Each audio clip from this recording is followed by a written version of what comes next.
Member from Carleton, Mississippi Mills. Thank you, Mr. Speaker. I would like to speak to Bill 49, the Ontario Immigration Act. We are in agreement that Ontario needs to update its immigration policy. This bill contains provisions that do not respect our common law rights, specifically private property rights and the right to due process.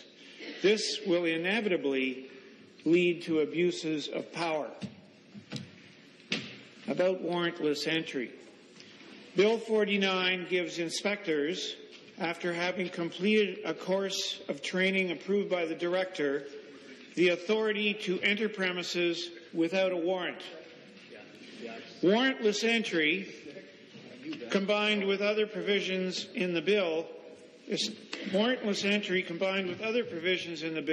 that establish absolute liability, sizable penalties, and the absence of proper appeals process, is an infringement upon our constitutional right to be secure against unreasonable search and seizure, as articulated in Section 8 of the Canadian Charter of Rights and Freedoms. It is alarming how many bureaucrats have been provided warrantless entry authority by this provincial government. If the inspector has reasonable grounds to suspect that someone is violating the law, what is the difficulty in obtaining a warrant? As well, what type of training is contemplated for inspectors and investigators? For instance, will the training include the teaching of Canadians' common law rights, such as defined in our Constitution? About the appeals process. Section 8 of the bill allows the minister to cancel a registration in the employer or recruiter registry and inform the holder of the registration of the cancellation by letter.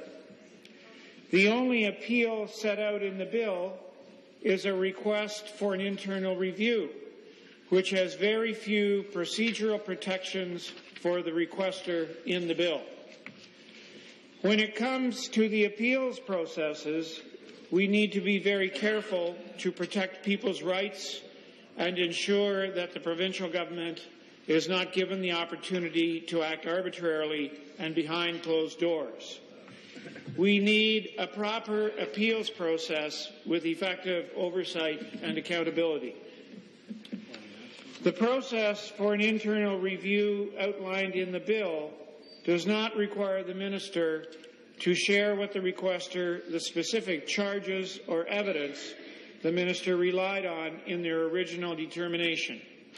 In fact, the minister is not obliged to reveal what, if any, evidence it possesses or uses during the cancellation process or the internal review process.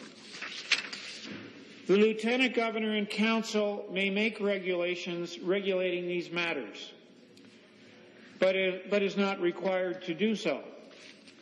To adequately defend themselves, employers and recruiters should be provided with the specific charges and evidence being used by the minister in their determination and be given adequate time to reply.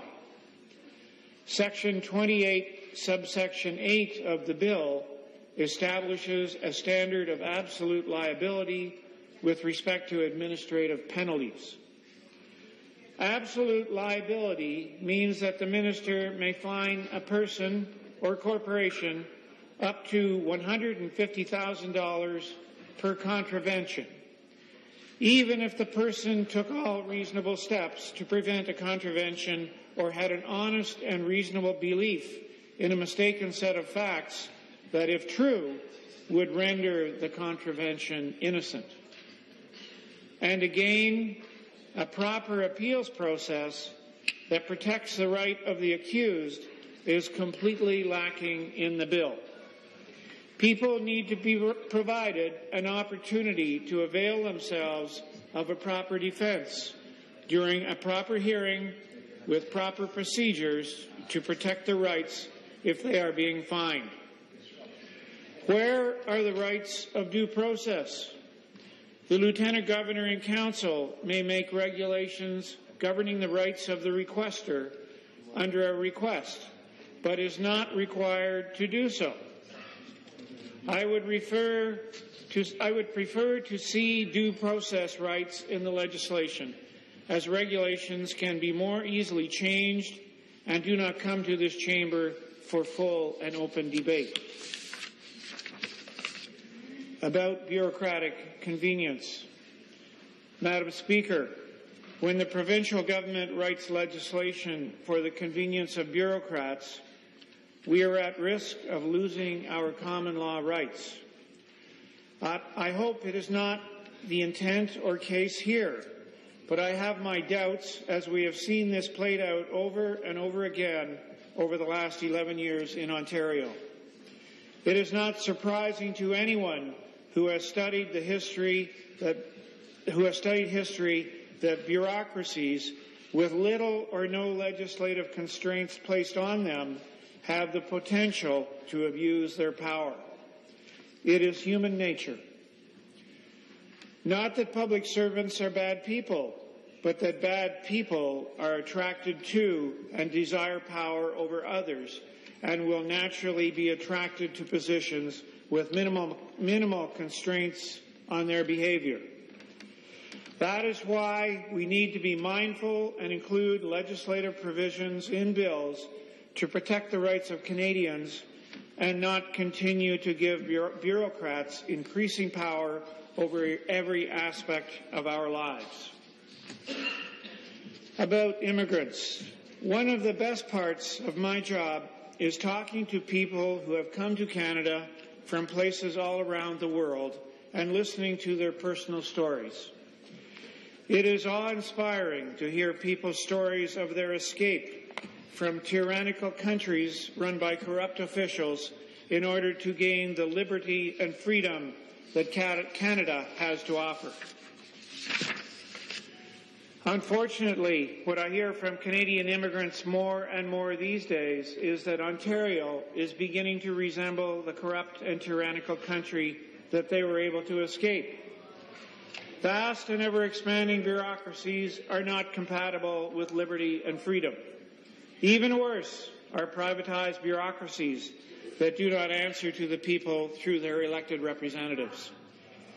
Speaker, my point is that, as my colleagues have pointed out in previous speeches, Ontario has declining immigration due to high taxes, large deficits and debt, increasing red tape, diminishing economic opportunities, and high and soaring energy costs. But also because we in Ontario are losing our common law rights as in an unprecedented and continuing attack by this provincial government. These issues are connected, Speaker. Our common law rights are the basis for Ontario's prosperity, albeit currently declining prosperity. Losing our rights will inevitably mean losing our prosperity. Immigrants from despotic third world and communist countries know this. They understand that freedom forms the foundation of prosperity, which is why so many are willing to leave behind everything they know to come to Canada for freedom and prosperity, to build a better life for their families and themselves. They don't understand why we in Ontario would so casually fritter away what most of the world's population can only dream of.